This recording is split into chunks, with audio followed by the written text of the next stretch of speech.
Hello everyone and welcome back for chapter 7.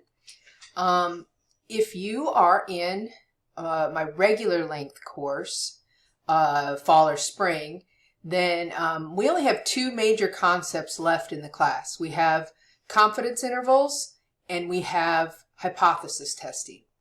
Confidence intervals is chapter 7, hypothesis testing is chapters 8 and 9. If you're in one of my short length classes like mini-mester or summer, we haven't done chapter 10 yet either, so there'll be the concept of linear regression, correlation coefficients and linear regression lines that we have to also cover.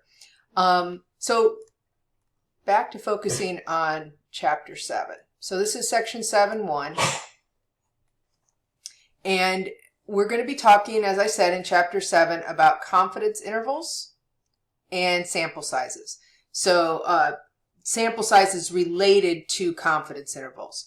In the first section here, we're going to basically just be kind of talking about what a confidence interval is, and then in sections 2, 3, and 4, we'll actually do confidence intervals. So the learning objective here is just to introduce the definition of and concepts relating to confidence intervals.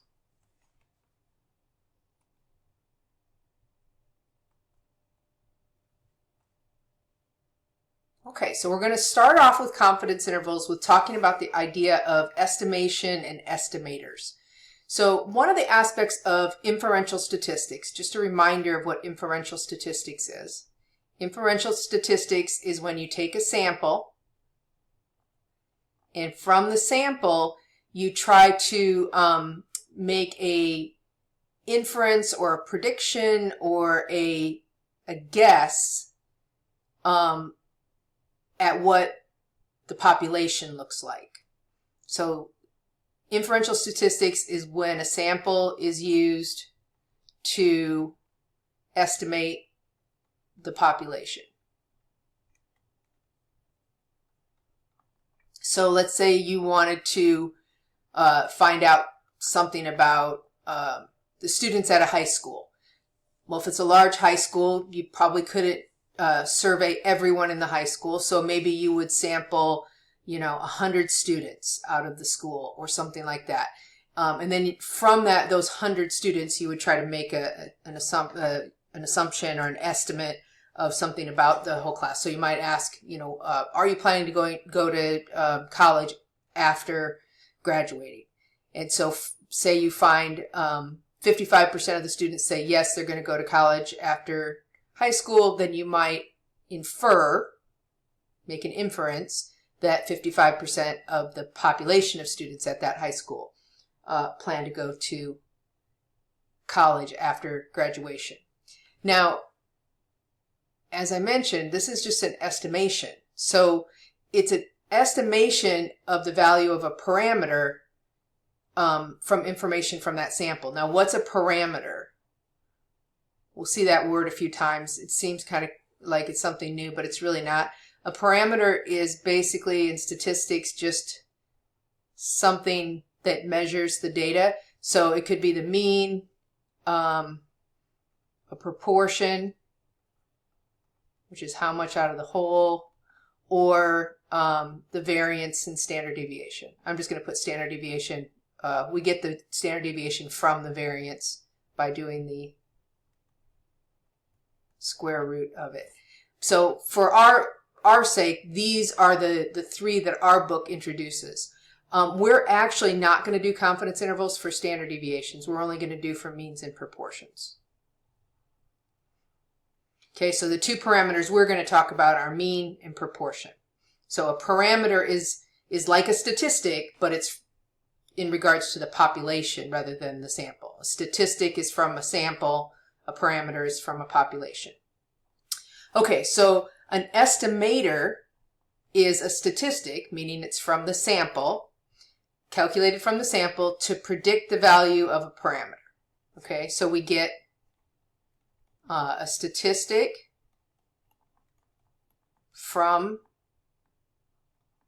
the sample, and we use that to estimate the parameter from the population. So we might get a sample mean, and we use that mean to estimate what the mean of the population would be. Or in my example from the high school, if I use the 55%, that would be a proportion. I would use that proportion from the sample to estimate the proportion of the whole population. Now, we have an example here that says, for example, a sample mean is an estimator for a population mean. A sample variance is an estimator for a population variance, and a sample proportion is an estimator for a population proportion. These are all called point estimates because we just use a single value. So we could just say this is what the sample got, and based on that, we're just going to assume that the population is the same.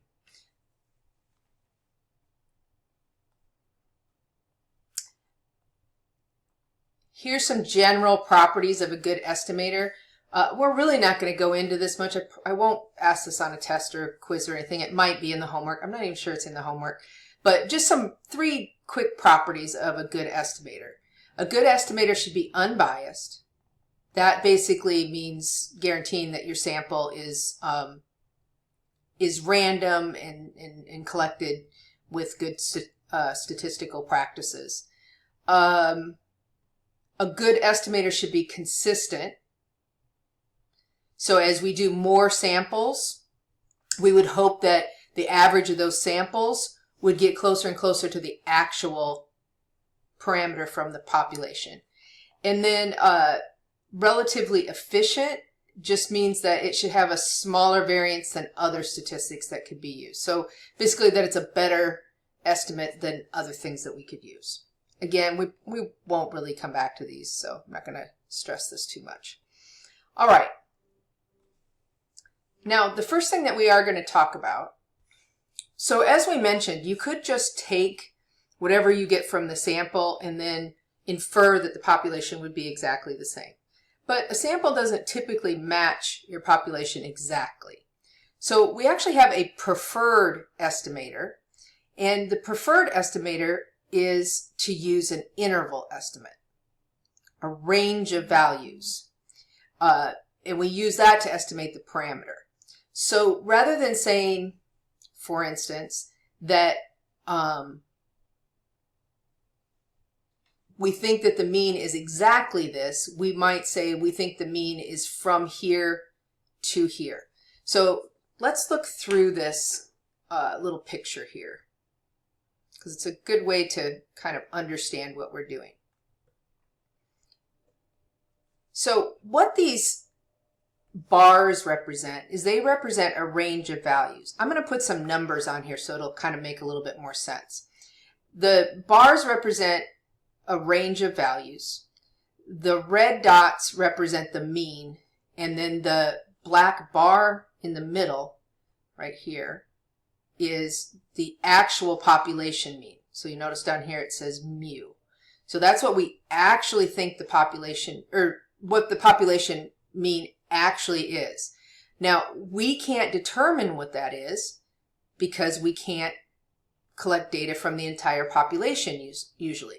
But there exists an actual average in the population. We just don't know exactly what it is. So to represent that, we're going to say, let's say, by some miracle, we actually know what the population average is. We'll say the population average is 50. Okay? And if we look at these bars, and let me make some marks over here just to kind of give us some numbers. So 1, 2, 3.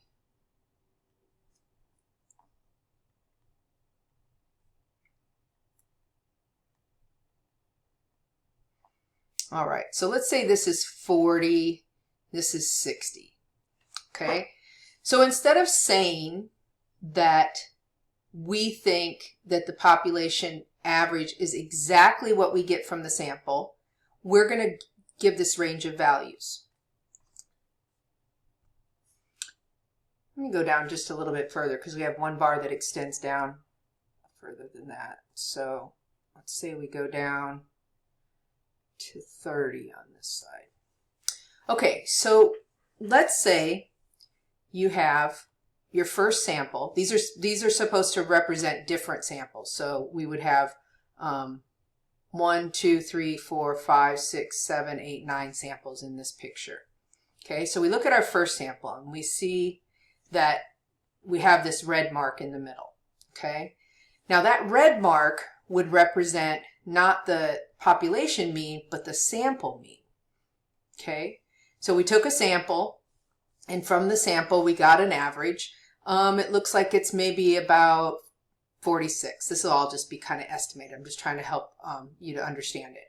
So let's say the sample average is 46.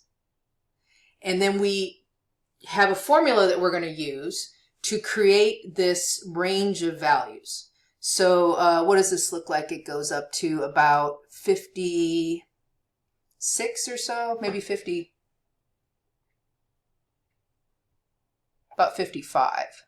Okay, so 55. So we went up 9, and then we're going to go back 9. So we'll say 37. So we create this range of values around our average. So here's our average. And around that average, we're going to create this range of values. Okay, from 37 to 55. Okay, so here's our average, and we're going to create this range of values. So what we're going to do is, instead of saying, I think that the average of the population is 46, just like the average of our sample, we're going to say, we think that the mean of the population is somewhere between 37 and 55. So we create this interval of values. And by creating that interval of values, we're more likely to actually have the true mean of the population somewhere within that range. So instead of saying, I'm confident that the average is 46, you say, I'm even more confident that the average is somewhere between 37 and 55. Now in this case, that range of values captured the actual mean. Okay, now 46 was a little low, but 50, remember we were saying that our population average, we magically knew it. Let's say it was 50. Well, we actually captured between 37 and 55, we actually captured the true mean of 50 within that. Okay, so remember we had our actual average of 50 here.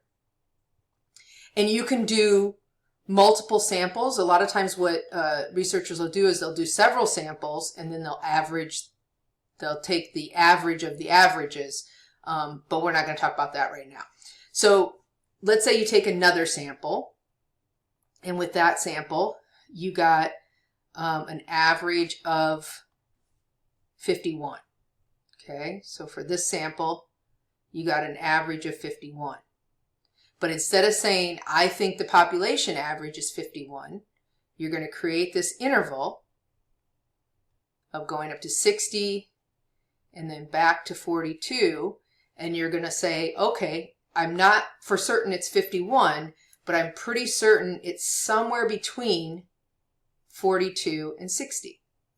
Now this might be the same researcher does 2 different samples, or it might be 2 different researchers that do samples.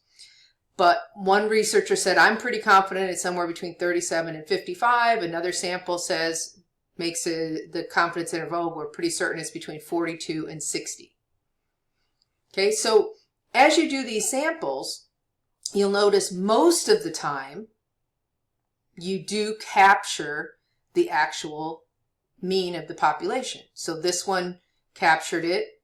Let me do a different color here. Let me do black. Okay, so this one we did capture the actual average. This one we did capture the actual average. The next one captures the actual average, but this one missed it. So let's go down to that one. So this one, the sample came up kind of low. And that happens because samples aren't perfect representations of the population. We want them to be as close as we can, but they're not perfect. They're only a sample. So in this case, it looks like the sample average came out to be about 38. Okay, if we look at our scale down here. Now, if we go up 9, that gives us 47. And the 9 this is all just random numbers I put in here so we could discuss it. The numbers for each problem are going to be different. But in this problem, we said, let's say the population mean is 50, and then let's make a scale, you know, by down to 40 and up to 60 and use those numbers. So the average here looks like, according to our scale, is about 38. Go up 9, go back 9. And we say, oh, we're pretty certain that the average is somewhere between 29. The population mean is somewhere between 29 and 47.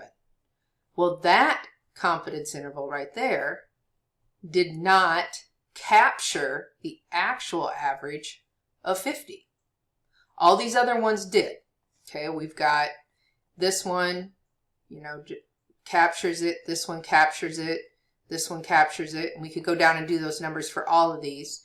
And in fact, it looks like the last one was almost spot on. The point average, the average of the population, was actually pretty much right on the population average. So the sample average and the population average were almost the same, but that doesn't always happen.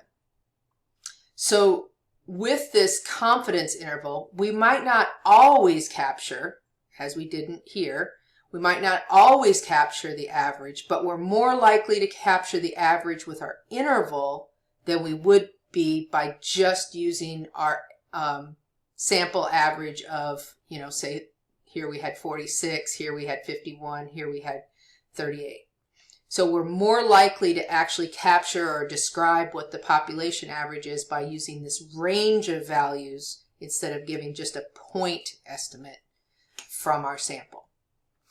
Okay, so now we're going to look at how to discuss these confidence intervals that we have. So a population actually has a fixed value for its mean, or its proportion, or its standard deviation. We're going to start off talking about mean. That, again, would be this unknown value, but it's actually out there somewhere. We don't know what it is, but it does exist. And then every sample of a given size produces a different confidence interval. So what we're saying is, if you go up here, we had a confidence interval 37 to 55. We had a confidence interval 42 to 60. We had a confidence interval 29 to 38. Those are all different confidence intervals built from different samples. So each sample is going to get us a little bit different confidence interval. So let's look at some of this other terminology. So when we have interval estimates, one of the terms that we use with every confidence interval is we talk about the confidence level. So the confidence level of an interval estimate is the probability that we are actually going to capture that mean. So the probability that that bar is going to go across where the actual mean is. Okay, so we had our mean and then we had the bars. Okay. What is the probability that this bar is going to capture that actual mean? That's called our confidence level. And so we will say things like we are 90% confident that the population mean is between this and that. And then that confidence interval are those numbers from this number to this number. So if you took many samples from a population and constructed a 90% confidence interval from every sample, 90% of the intervals you produce should contain the parameter, but the other 10% wouldn't, like that one that we had that missed. If you're doing a 90% confidence interval, what you're saying is I'm 90% confident I'm going to catch the mean in that interval, but that leaves 10% chance that I didn't catch it. If you want to use a higher confidence interval, or confidence level rather, such as 95% or 99%, you can be more sure of your estimation, but what happens, it's not really anything magical. It's just that if you want to be more confident, so let's draw our picture again. So let's say this is your mean. And you have an average that you get from your sample. We use that red dot to represent that again. So if we do a 80% confidence interval, we're going to have a pretty short little confidence interval. So say this would be 90% confident, okay? But if we want to be more confident, say 95%, what we do is we make the bar longer. Okay, so maybe 95% confident. If we want to be even more confident, we just make the bar even longer. So it's not really anything magical to get, say, a 95 or a 99% confidence interval. All you're doing is you're making the bars wider so that there's a better chance that you cross over what the actual average is rather than potentially missing it. So this has a 10% chance of missing.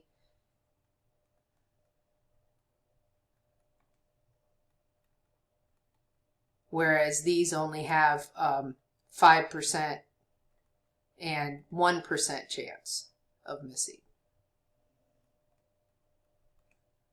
The true population mean. And again, there's nothing magical about it. It's just that if you want higher confidence, then you're going to have a wider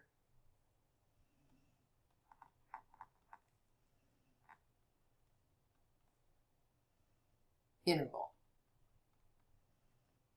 So if you increase the confidence, it widens the interval.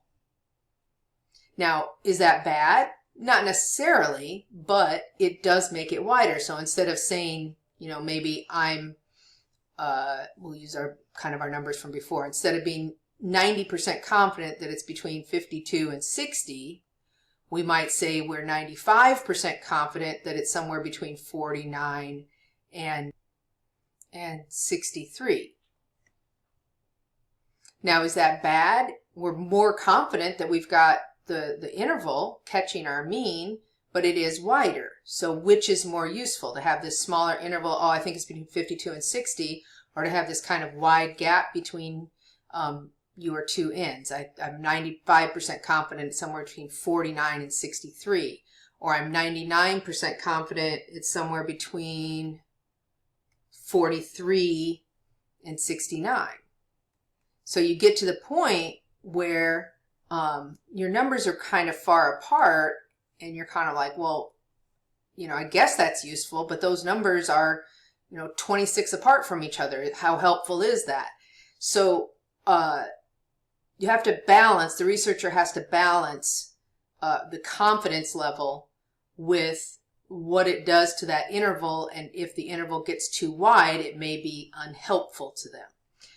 Again, I'm just kind of pulling these numbers out of the air by using the scale that I had before. We're not computing anything right now. We'll learn how to compute these here in just a little bit.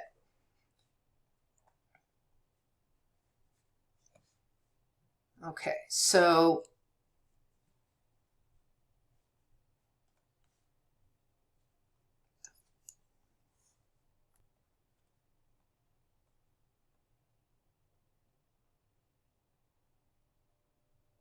now we're going to look at how to produce these confidence intervals. The z-table, we're going to look at the z-table, but there's actually an easier way to do this. If you stick with kind of the common confidence levels, there's an easier way to do this. But we'll start by looking at the z-chart.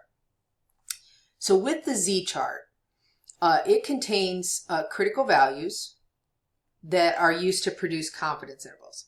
So for instance, suppose we want to produce a 95% confidence interval. This is how it is created. Again, we're going to use another chart that makes this a little easier to actually find, but I want to explain the concept behind it. So let's say we want to be 95% confident. So if we want to be 95% confident, that leaves us 5%. Okay, so 100% minus 95%, that leaves us 5% chance that we don't catch the mean in our confidence interval. Well, where is that 5% at? Well, it's not necessarily all on one end or the other. We could miss it by being too high or being too low.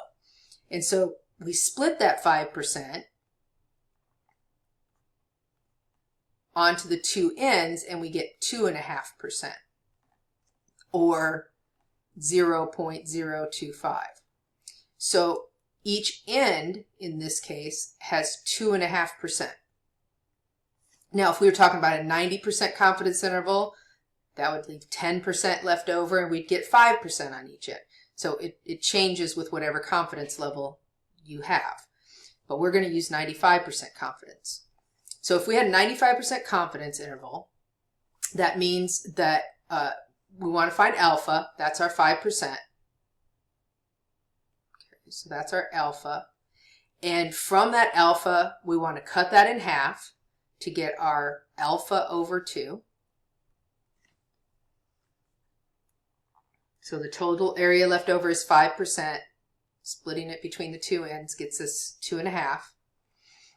And now what we want to do is we want to find that 2.5 in the body of the table.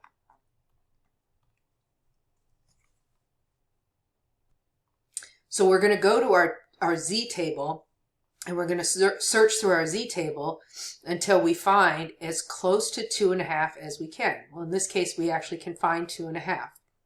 And if we go over and up, once we find that in the body of the table, we get a Z that's equal to negative 1.96.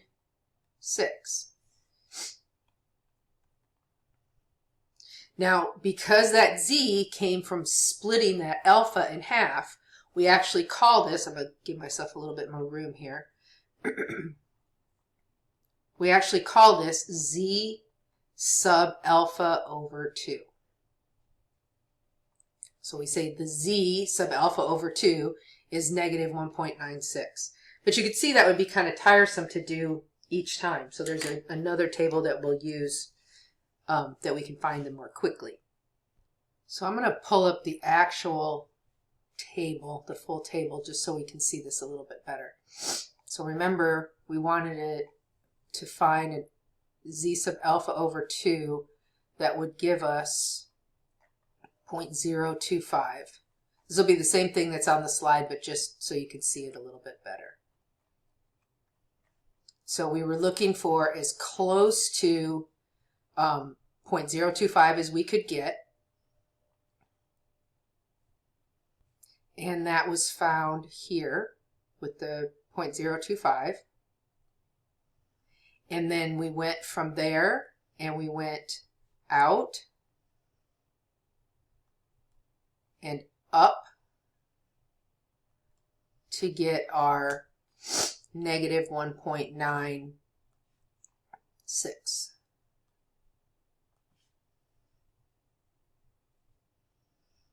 Okay, so let's put that aside for now.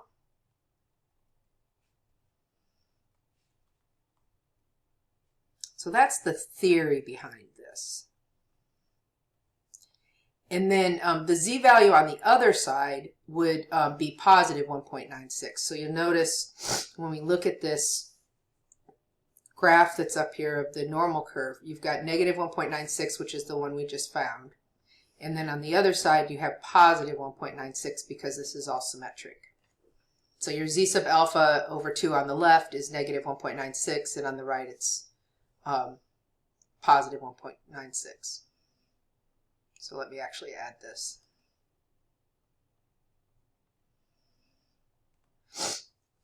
Okay. Now let's talk about the margin of error. So suppose that we take a random sample of 100 students and we calculate a confidence interval of the average age of the students.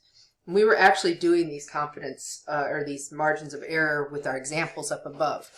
So let's say we had a 90% confidence interval, and when computing that 90% confidence interval, we got an interval of 21.9 to 22.7. So not quite such easy whole numbers as we were using before. Did some decimals in here. So another way to say that would be the sample mean that we had would be right in between, in the middle of this interval. Okay, so we're saying, let's say this is 21. This is 21.2. This is 21.4. This is 21.6. 21.8. 22. 22.2. 22.4. 22.6, and then 22.7. So we think from our calculations that the actual mean of the population is somewhere between 22.9, which would be here, up to 22.7. And that one should be, this should actually be marked 22.8. Okay, but we only want to go up to 22.7. So we think it's somewhere between here and here. Now, that is gotten from the mean that we had computed.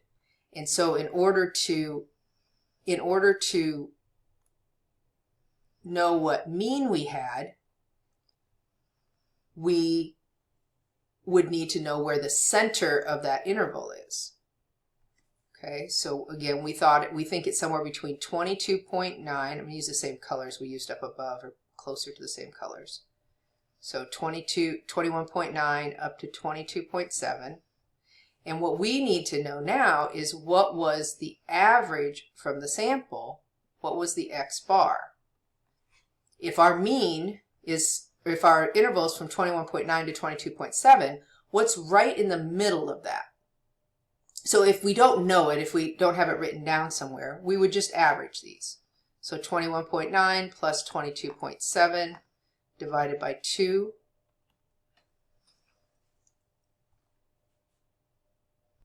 Gets us 44.6 over 2, which would then give us 22.3. So that means that our average from our sample must have been 22.3. So that's where this number is coming from, that's in the writing. It's the number that's right in the middle of the two n values for the confidence interval. And then the plus or minus 4, which is our margin of error, is how much did we go up and down from that number. So we were at 22.3 and we went up 0.4. Whoops, I went down. We went down 0.4 to get to 21.9, and we went up 0.4 to get up to 22.7. So from the 22.3, if we go up 0.4, we get our 22.7. And if we go from 22.3 and we go down 0.4, we get our 21.9. So sometimes the intervals are written like this, as 22.3 plus or minus 0.4. Our book doesn't really do that, so I'm going to kind of stay away from that. But that is an appropriate way to name the confidence interval. So our book just tends to stick with this notation that I used here at the top. The 21.9 is less than the population mean, is less than the 22.7. But within that, the 0.4 years is the margin of error. It's how much you went up and down from the average. So it's the maximum possible distance between your mean and your X bar. Now, if we instead look at a 99% confidence interval, remember, if we're going to go up in confidence, that's going to widen our interval.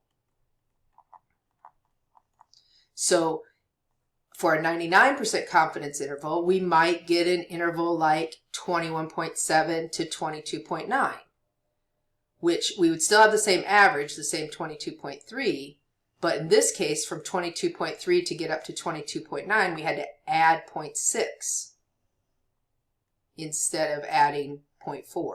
We're going to add 0.6 to get up to 22.3. I'm sorry, to get up to 22.9. And then to get from 22.3 down to 21.7, we're going to subtract 0.6. So in this case, our margin of error was 0.04. A big capital E is what they usually use to notate the margin of error. And here, our margin of error is a little bit bigger because we wanted to be more confident. And so we get a margin of error of 0.06. And as we mentioned before, there's a trade-off. A high level of confidence means a wider interval. A narrower interval is nice. It's nice to have a more narrow range of numbers, but it gives us a lower confidence level. All right, and that's it for section 7.1. We're going to move on to section 7.2. And now we're going to actually have practice at computing these confidence intervals. So we're still working, of course, with confidence intervals and sample size. And in this section, we're going to talk about confidence intervals for the mean if we know sigma. So our learning objectives are to find the confidence interval for the mean when sigma is known. So mean when sigma is known. And then also we're going to be doing this sample size that I mentioned before. We're going to determine the minimum sample size for finding a confidence interval for the mean. So a researcher can say, I don't want my confidence to get too big, and in order to do that, they can choose their sample size. A bigger sample size will also affect the width of the confidence interval. We'll talk about that when we get to it. So, the conditions that we need and the formula that we're going to use for doing confidence intervals for a mean when sigma is known. First of all, we have to have a random sample. So our sample has to be random. And then either the population that we're sampling from has to be normally distributed, or we just need a sample size of at least 30. So even if it's not normally distributed, even if you took the entire population or you took a large sample and you made a histogram of it, let's say, it may not come out perfectly, it may not look much like a normal curve, but that doesn't matter. We could still use all these same techniques as long as your N is at least 30. And they call this calculation robust, which simply means that the population only needs to be approximately normal for the confidence interval to be valid. And so it can't be horribly unnormal, but if it's over 30 and it's approximately normal, all these techniques will work. We're going to pretty much assume that for all of our problems, that our data is approximately normal and or we're going to have a sample over 30. So here's our formula for this. Now, this formula looks a little scary, I will admit, but it's not as bad as it looks. Let's break it down. So this is how we get our formula. You notice in the answers that I was giving above, I always had this mean in the middle of my less than signs. So that part of the formula is not actually, it's part of the answer. It's nothing that you have to work out. You don't have to put a number in for that. That's going to be in our answer. All our answers are going to say the mean is less than this and then this is less than the mean. There's going to be a number here and a number here, and mean of the population is going to be in the middle. When we get to section 7.4, we'll change mean to proportion, but for now we'll stick with mean. This X bar we've talked about already. X bar is just your sample average, your sample mean. We've talked about Z sub alpha over 2. That's going to be the number that you get from the table. That's going to be the Z value that will give you the percentage based on your confidence interval. We also know what sigma is. Sigma is the population standard deviation. They have to give that to you in the problem. Okay, so that's going to be given. And then this N is just the sample size. So we've seen everything except for putting this little alpha sub 2 on the Z. We've seen a Z. We've seen an X bar. We know that's sample mean. We've seen a sigma. We know that's population standard deviation. And we've seen N, and we know that that's our sample size, or when we were doing probability, it was our number of trials. But in this case, I'm sorry, not our number of trials, but the number in the total number of items that we had in our probability. For instance, like if we had 8 balls in a bucket that we were drawing out of, N would have been 8. So why am I not talking about the other side? Well, I'm not talking about the other side because remember what we're computing here is we're computing how much we're going to subtract from the average and how much we're going to add to the average, and we're going to subtract the same thing that we add. So if you look at the other half of this formula, it looks just like the first half. So here's our first half, and here's our other half, the left and the right, and they look identical, except for on the left we have a minus and on the right we have a plus. And so once you get everything filled in on the left side, you just fill the same numbers in on the right side. Now when we compute these, whatever's after the minus or after the plus, that's going to be our margin of error. So the Z sub alpha over 2 sigma over square root of N, that part of it is what you subtract and what you add. That's also our margin of error, or our big E. Okay, this will be a lot less scary when you see it computed. It looks kind of big and long, but it's not nearly as horrible as it seems. So let's go down and have a little flow chart here that I think is really important. We're actually going to see this several times. You're going to get tired of it. You're going to say, okay, yes, we've seen that before, because I'm going to show this several times. So in our sections, we're going to be doing 3 types of confidence intervals.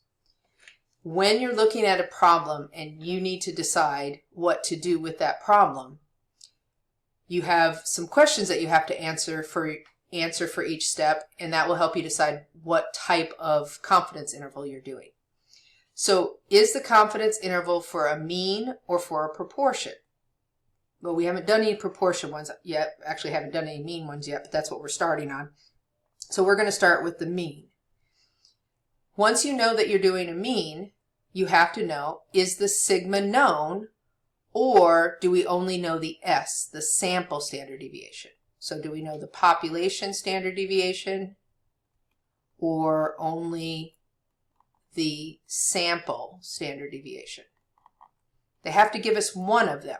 But the computation is just a little bit different if we only have the sample standard deviation, because it's not as good of information to have just the sample standard deviation as it is to have the population standard deviation. So do we know the sigma or not? In this case, in section 7.2, we are only going to know the sigma, or we are going to know the sigma. Okay.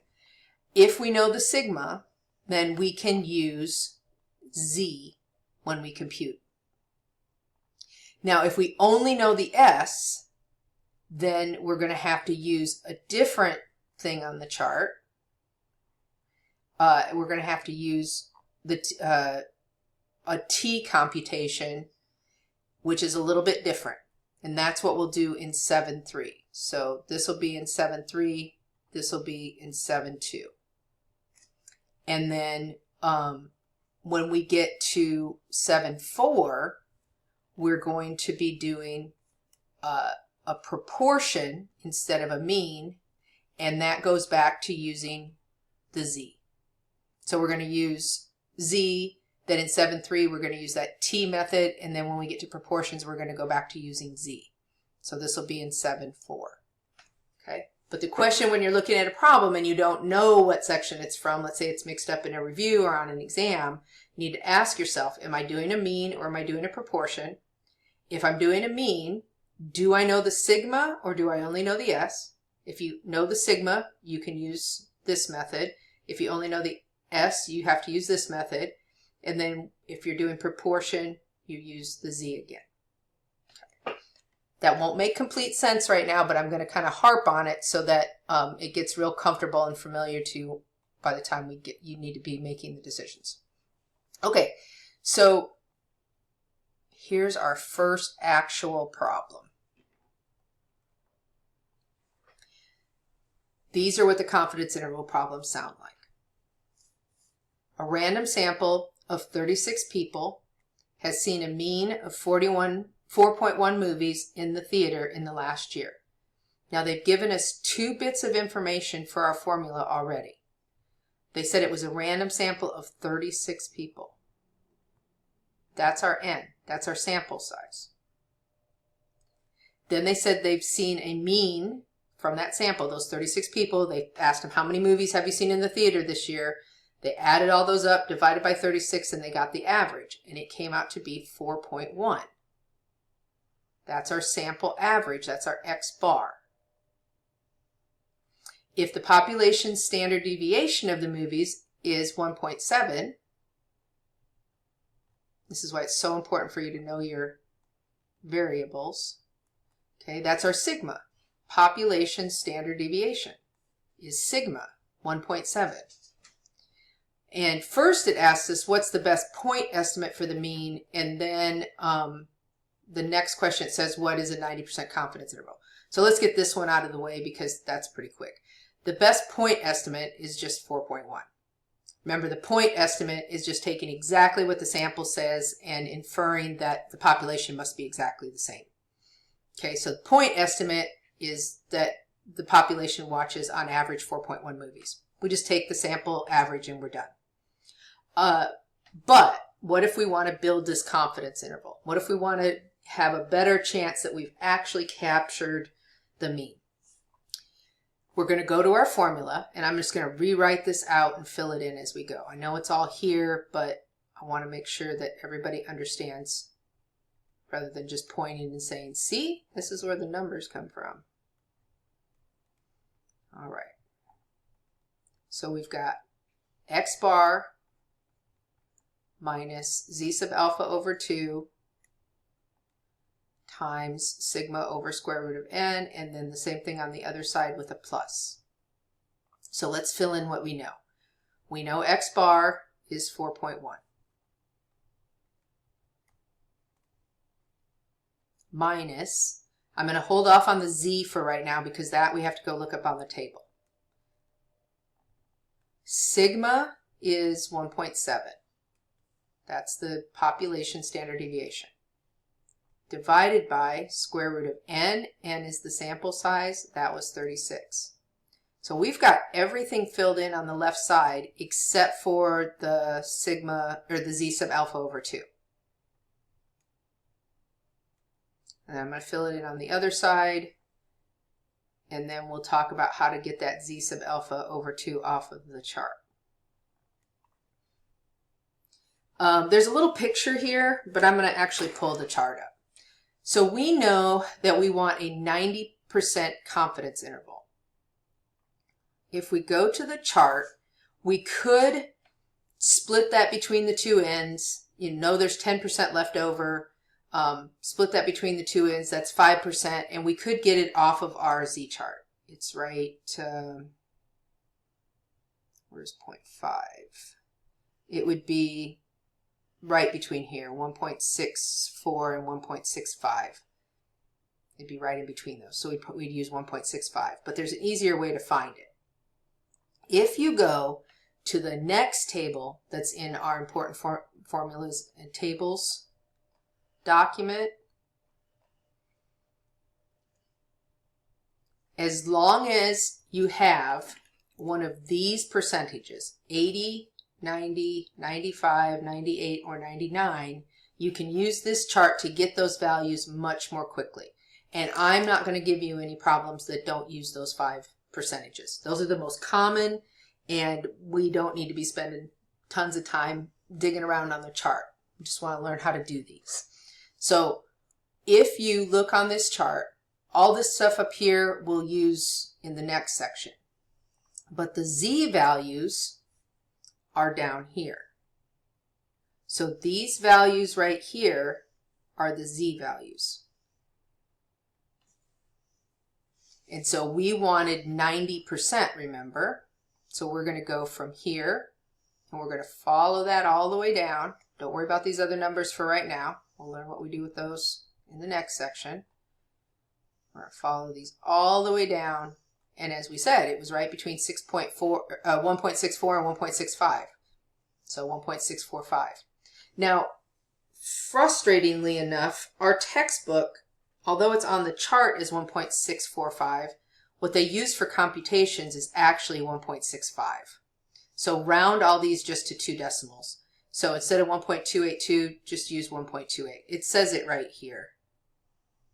So in the textbook, and for all your computations in ALEX, they just use to 2 digits. So we're going to use 1.65.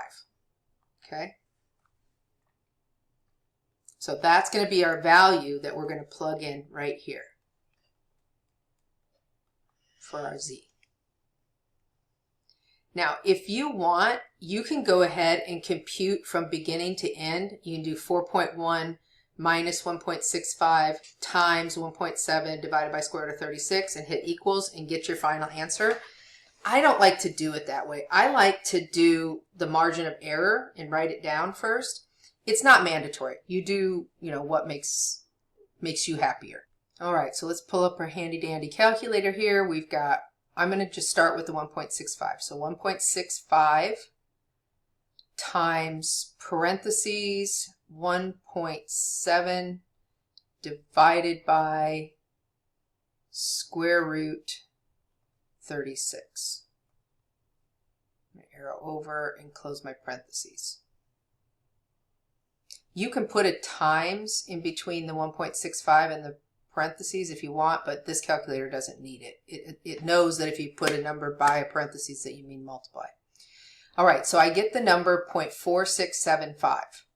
Now that's my number for both sides of my equation, 4675. But I'm only going to go to the same number of decimals as our average was.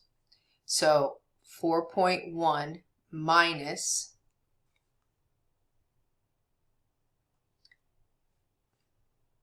I'll close up, add. Okay, 0.4675, I'm just going to use 0.5 because I'm going to go to the same number of decimals that our average did. So this was all of this that I just computed on the calculator. And then on the other side, I have 4.1, and then I have that same calculation as a plus. Okay, so I have 4.1 minus 0.5 on one side, and then I have 4.1 plus 0.5. Now if I subtract 4.1 minus 0.5, that gives me 3.6. And then on the other side, if I add 0.5, that gets me 4.6. So my margin of error was 0.5. That's what I added and subtracted to each side, and this is what it gave me for my interval. So that's it. That's computing a confidence interval. It's not as horrible as that formula makes it look when you first glance at it. You have 4 numbers to pick out, and then a calculation on each side with those same numbers. So we are 90% confident that the population mean is somewhere between 3.6 and 4.6 movies. So we're not 100% certain that the average is 4.1, but we are 90% confident that it's somewhere between 3.6 movies and 4.6 movies a year for the entire population. That's our estimate. That's our inference for the population.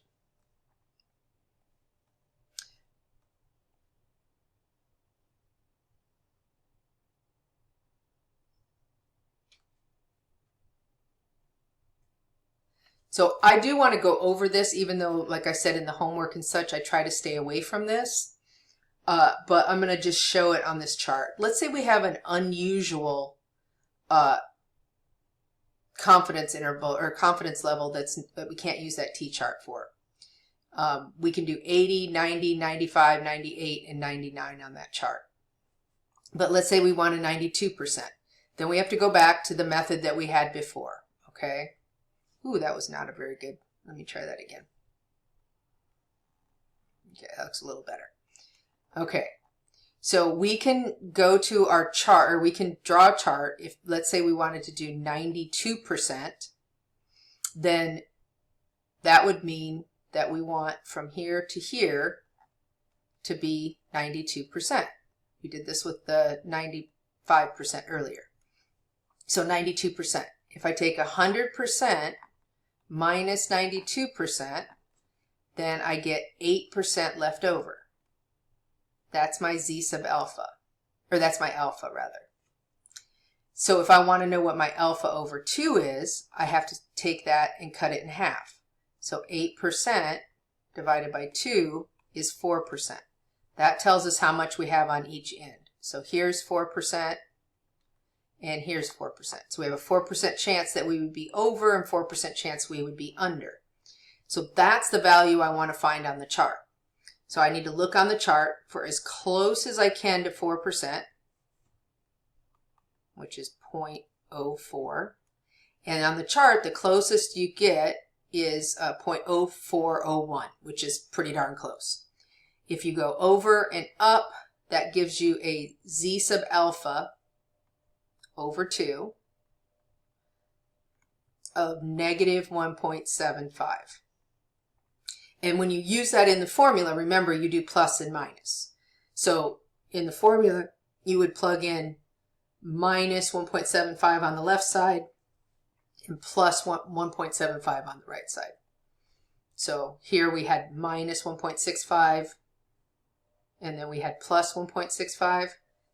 For this, if you were doing 92%, the 1.65s would be 1.75s instead.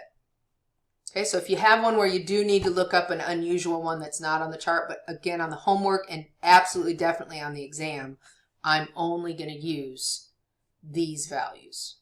Okay, I'm only going to do confidence intervals from those values. If you run across one on your homework, though, you'll know how to do it.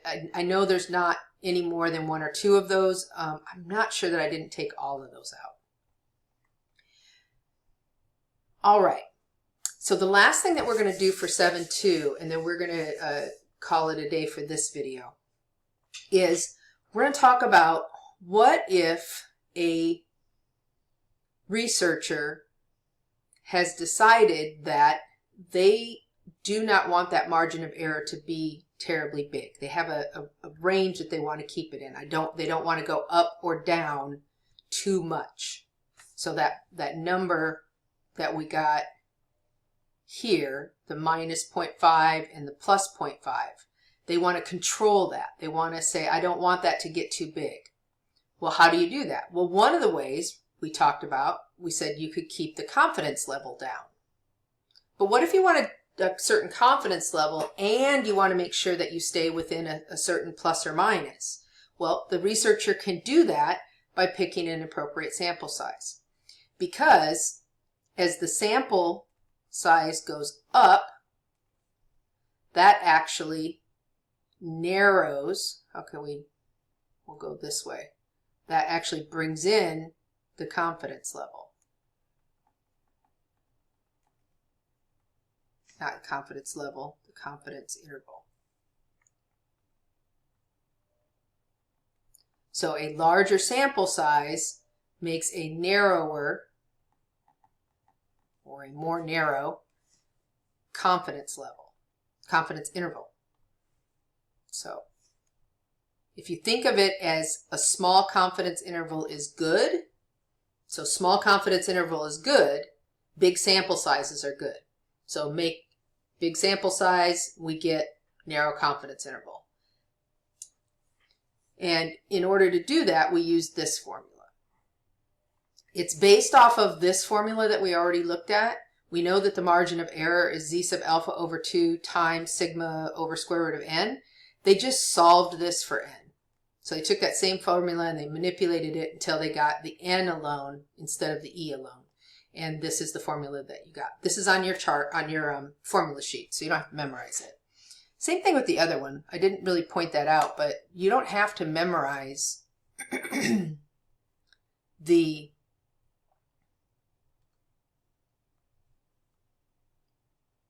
formulas that we are using because they're on your formula sheet.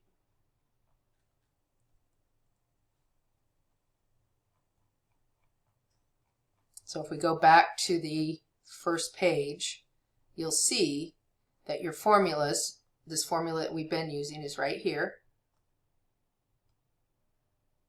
And then the formula that we're about to use is right here. So sample size for means, where E is the maximum error that you want, and then this is the Z confidence interval for means. All right, so when we use this calculation, we do always round it up because this is telling us the minimum sample size needed. And so we can't round it down because then we would be under the minimum.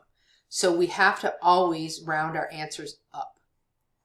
Even if normally they would round down, like 16.2, of course, if somebody said round 16.2, your instinct would be to say it's 16 because it's closer to 16 than 17.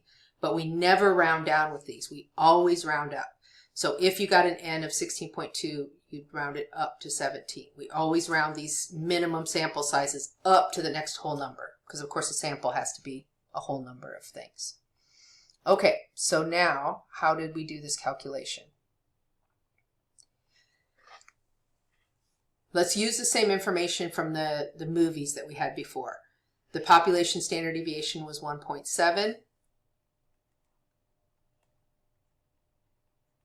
Our critical value from the table was 1.65, so our z sub alpha over 2 we already found to be 1.65, and that was from a 90% confidence level.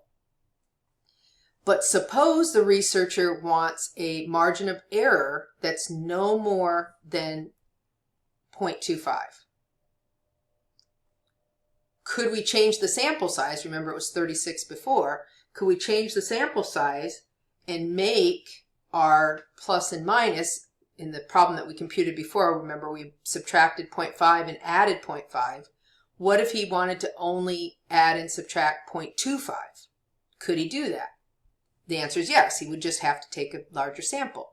So n equals z sub alpha over 2 times sigma over the margin of error. And then we're going to square that. And our z sub alpha over 2 was 1.65. That was because it was 95% confident. We're going to take that times sigma, which is 1.7, and then we're going to divide it by the margin of error that the researcher wants, which is 0.25. After we compute that, we're going to square it. So let's pop open our calculator. So you're going to do, you could use parentheses. I usually just calculate what's inside and hit equals and then square it, but you could use the parentheses. So 1.65 times 1.7,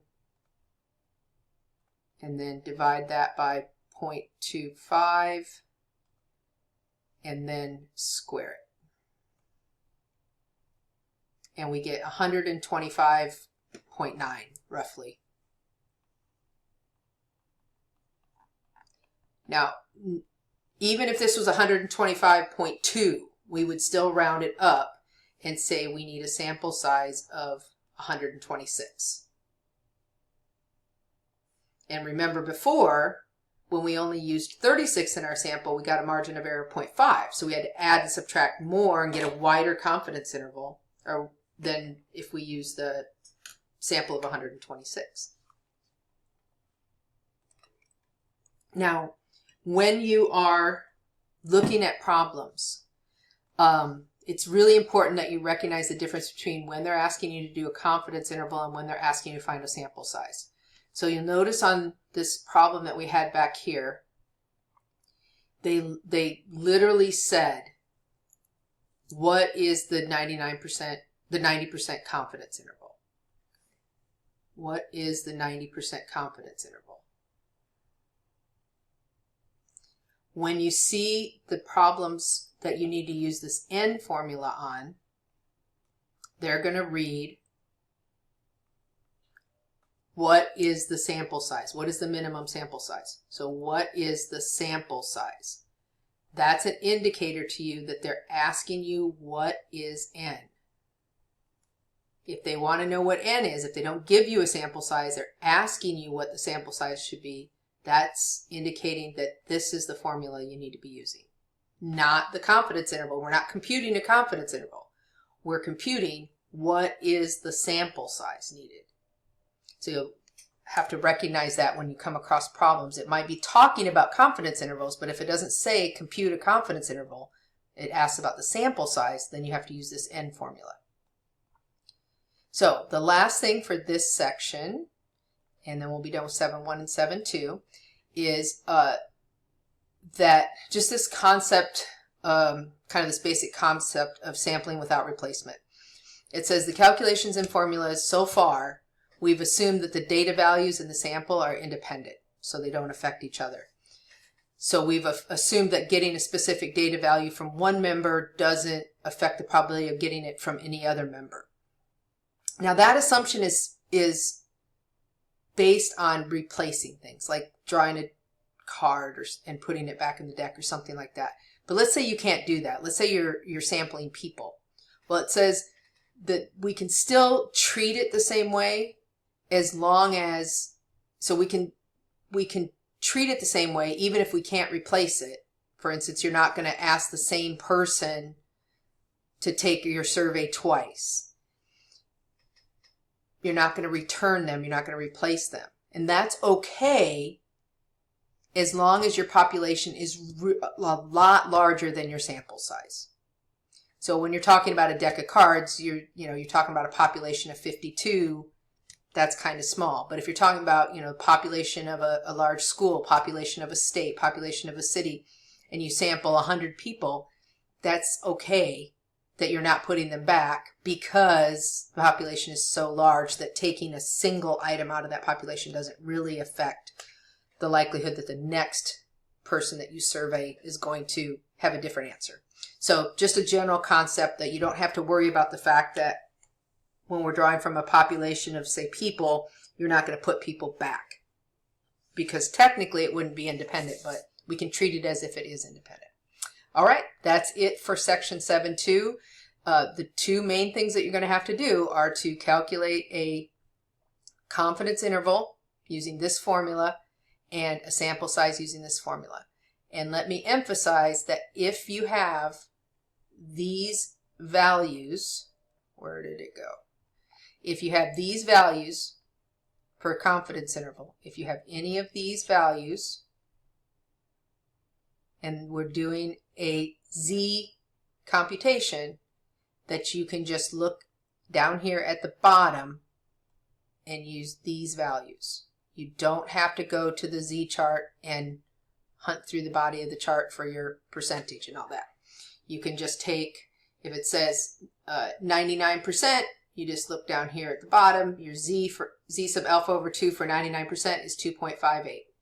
If it says it's 80%, you look down here at the bottom and your Z sub alpha over 2 is 1.28. So you don't have to use that other chart if they stick with these 5 percentages. Have a good luck on your exam. Have a great rest of your day, and we'll see you back for section 7.3.